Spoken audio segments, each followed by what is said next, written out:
Geser aja, dia bukan passionnya di pendidikan. Kalau kita dalam 6 bulan ini kan nggak ada juga gagasan, ide untuk dia sampaikan ke publik, kita anggap aja nggak ada.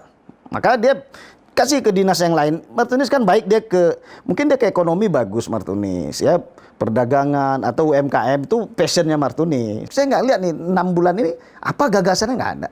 Mungkin keluar masuk kuping kiri, keluar kuping kanan. Dia saya lihat tidak punya gagasan dan konsep bagaimana sebenarnya yang akan dia lakukan pada 2025 tentang penguatan dan peningkatan kualitas sekolah di Aceh, terutama SMA ya, SMA SMK.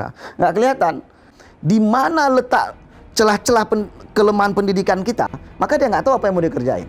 Semuanya berlangsung as usual.